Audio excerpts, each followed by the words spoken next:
Hey everybody, thank you so much for tuning in to watch Life's Magical Journey. I'm Life, and this is the safest space for us to learn, grow, and share our experiences when it comes to our spiritual journey and our spiritual practices. So as you're watching the video, I want you to go ahead and do just that. Share your thoughts and opinions down in the comments. Now in today's video, we are answering the question, what is the ego mind? Or what is that subconscious mind we keep hearing about?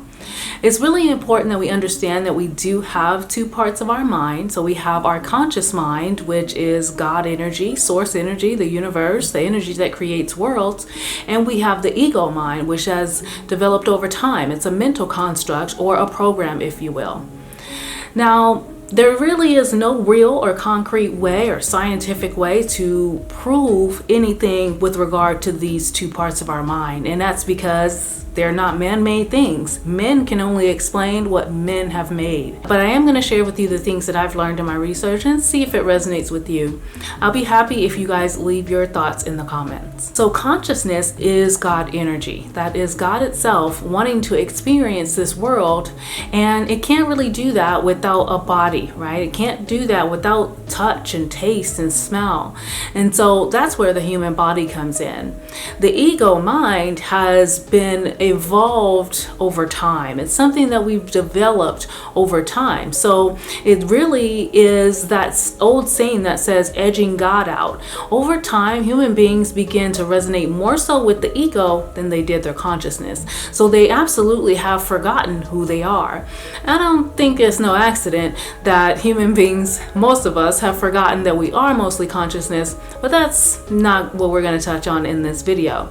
We're going to talk about the ego mind and what it is. So the ego mind was initially developed to help to protect us, to guide consciousness along so that we survive as a human species. So that's the same mind that has recorded all the things that have happened over time and consistently gives us feedback. So we know that fire is hot. We know that we probably shouldn't jump off a cliff. We know that if we stay underwater too long, we're going to drown.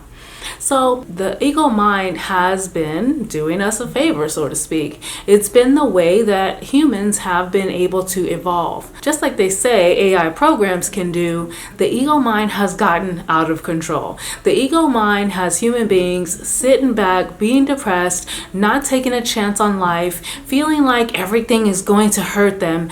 And it really is not that serious. God consciousness knows all. God consciousness is going to be the one to lead you down the path of least resistance. But we've gotten so used to depending on that ego mind, the one that is careful, the one that is cautious. The ego mind thinks it's keeping us safe, but it's really keeping us from taking risks, from doing things that we might enjoy that is new, and that's because it doesn't want to explore the unknown. When the ego mind goes to the unknown, it doesn't have those past references to reference, and so it's like, no, we don't want to do that.